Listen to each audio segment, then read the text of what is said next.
Well, good afternoon, everybody. My name is Steve Johns. I'm the president of the board of the Sacramento Tree Foundation. I work for SMUD, doing local government relations, but the Tree Foundation is definitely a passion of mine, and I'm just honored to be here today and to be working with yet another great panel for today's presentation. The irony is not lost on me that a guy in an arm sling and no voice is talking about public health. I was thinking about that, and I thought I might not be the poster child to be up here on if public health is a theme. But with that being said, I'm not an expert, but I still can talk, and I guess that's all you need me for today. So after this morning, when we're really talking about the problem statement and the challenge and the conceptual solutions that we have to public health and the connection between our green environment and public health, now we have a panel of 4 speakers that are really working on programs and implementing those programs on the local level to actually address the issue, solve the problem. And I want to introduce them today. Starting at the end, it's Adrian Engle, who's an engineer, who's the principal with Echelon Transportation Group, who focuses on complete streets, active design, pedestrian, and bicycle planning. He's a founding member of the Design for Active Sacramento, a group that's looking at community design with a focus on health benefits. Next, we have Dr. Elizabeth Baca, who's an advisor to the Northern California chapter of the U.S. Green Building Council. She advises the council on its Building Health Initiative, which looks to promote the connection between health and green and sustainable building standards. Next to Dr. Baca, we have Robert Phillips, who is the Director of Health Programs for the Sierra Health Foundation. He has a strong background and a long history in public health and is engaged with the Healthy Sacramento Coalition that's developing strategies to address health and chronic disease in certain areas of Sacramento County.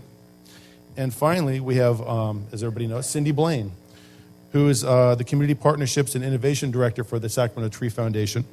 Cindy's involved with a variety of projects for the Tree Foundation, including the Green Prescription, which looks to conduct original research to determine the focus between urban greening and health behaviors and outcomes in our region. So first, why don't we start with Adrian?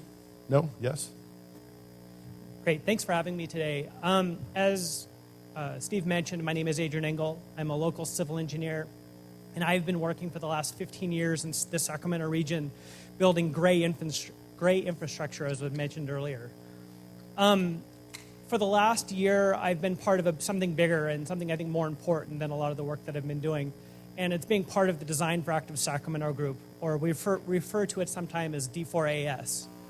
So the mission of Design for Active Sacramento is to influence decisions about the built environment in order to promote health.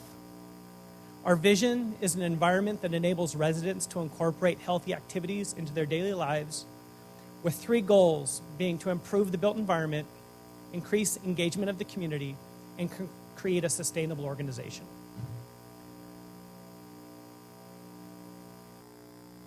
So I'll talk a little bit how Design for Active Sacramento was created and then what our mission is going forward. So there's a group of 5 original members. We all met each other working on a local plan for Folsom Boulevard with the County of Sacramento and the City of Rancho Cordova, looking at a specific transit-oriented development area and how we can make improvements to the built environment, really to increase economic development and to make the region more livable. What we didn't know is we were all coming together really looking at public health and the environment around us. From that group, we were invited to participate in the National Leadership Academy for the Public's Health that was funded by the Center for Disease Control and implemented by Linda's group at the Public Health Institute. So really thankful to her and her staff for running a great program that we participated in 2013. So it's a year-long cross-sectoral leadership program that focuses on the public health, but brings a variety of people together from across the nation. So here's a group of our team picture. We spent the first week of our project in Atlanta at the CDC with a leadership conference there. And I wanted to play a game that my kids like to play that they learned on Sesame Street, was which one of these things isn't like the other. So only one of us had to duck while getting on the airplane. And then I thought of Tony's comments earlier about the man-made world that's going to be unmade by women. Well, the group sort of represents that as well.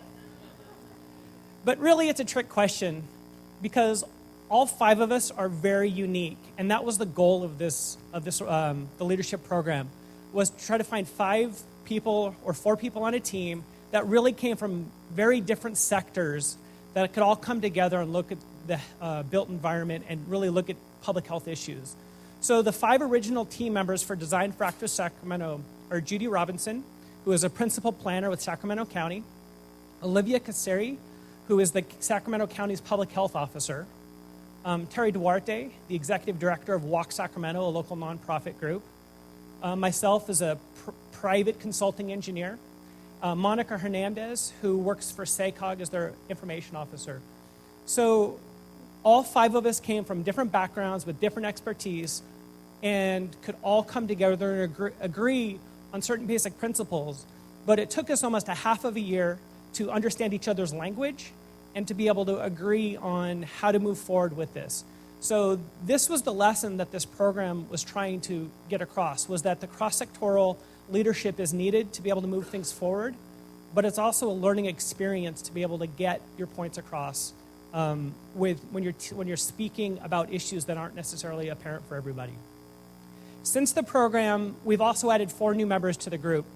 Mark Horton, who used to be the state's public health officer, was our mentor for the class and has enjoyed working with us so much that he has actually signed on to be part of our group moving forward.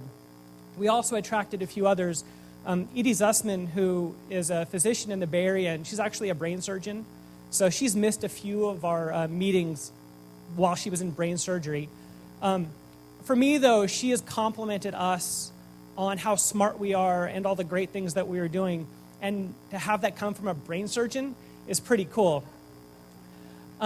Sarah Jensen Carr is a PhD candidate at UC Berkeley, working with combining her landscape architecture background with public health. And then Charlene Hauser is a family physician in Grass Valley who is really an upstream physician that was talked about earlier, looking at some of the causes, some of the preventative causes available. So I'm going to run through these pretty quickly, but I wanted to talk about how trees and the built environment really affect public health. So there's one aspect of the trees that is sort of inherent, where the built environment creates pollution and the trees help remove it and creates a better environment. But more importantly, what we're looking at is how do trees affect the people, and how does the built environment affect the psychological motivations for people to be more active? And that's really where our project was focusing. So when you look at basic walking needs, you have the feasibility of can you walk at all? But beyond that, you have to start looking at 4 different aspects. The first is accessibility, and that is how things are interconnected, and can you get to where you need to go on a regular basis by walking? The second, which has been discussed a little bit, there's the CPTED concept, or the crime prevention through environmental design. And basically safety is that environment where you're needed getting to places safe enough to walk from a crime perspective, but also from a traffic perspective? Or is the influence of the vehicular traffic precluding people from walking in the environment? The third tier up in the urban design category is the comfort. Is the sidewalk wide enough? Does it exist at all? Is the tree canopy there to help reduce the heat island effect and make the place more hospitable where you want to be? And so those 3 areas, accessibility, safety, and comfort, are really where the focus of how the built environment is affected by design and eventually affects public health. So the Design for Active Sacramento project was to make Sacramento an even greater place by really affecting the built environment. And we did it in 3 ways over the last year. The first was changing the housing element for the County of Sacramento. It was the first time in the state that the housing element at the general plan level actually addresses public health and the built environment. Secondly was looking at the zoning code, which goes down 1 level deeper into implementation, where you're looking at how the zoning is set up. There's specific language that was added in there this year that really that increases the focus on health and the built environment and emphasizes active design and sustainability. So how do we get those general policies implemented on the ground level? The third document that we worked on was the county's community design guidelines. And as an engineer, this is the one that hit home most for me. This is the document that the planners, developers, engineers are using on a regular basis for a project in the county. We went through this document and highlighted language and policies that already exist in there with this little walking man icon. So I hope that everybody, as they walk around in their environment and they push the button to cross the street, when they see the little white guy show up, that you think of me and Design for Active Sacramento, but how each of these policies that already exist really contribute to public health. And it's based around the 4 things I mentioned: accessibility, walkability, tree cover and landscape, and safety. So these are the tools that the developers and practitioners are going to be using on a daily basis. And the idea behind this was to show them how it's all related to public health and educate them on. So when compromises are being made and things are being valued, engineered out of a project, that you understand the consequences of making those decisions, not just to how a project pencils out, but how it affects the long-term viability of the community. So the project ended in December, but the group had so much momentum, had so much fun working together, we wanted to stay on and keep going. So what we did is we formed an advisory council and sheltered it under Walk Sacramento, a local nonprofit. So if anybody wants to get involved with Design for Active Sacramento, there's already a contact base to get involved with that through Walk Sacramento, and we'll be involved there. My last slide, I really want to, this is something we borrowed from the California Endowment, but it talks about funding. And everybody asks, well, how can we get more trees planted, and what can we do? And this shows 2 different graphs. One on the right that shows where money is being spent related to health. And so 88% is going towards direct interventions by the medical services, and only 5% is really being put towards the healthy behaviors and built environment. But when you look at the right side of the graph, you see that 50% is based on behaviors, and another 20% is based on the environment. So 70% of somebody's health is related to that built environment and what they do on a daily basis. So as a practitioner of gray infrastructure, there's plenty of money coming out of the federal government to build projects. My last project that was built was a $90 million interchange and roadway extension. There are lots of opportunities to leverage those funds to create those green infrastructure elements as you move forward.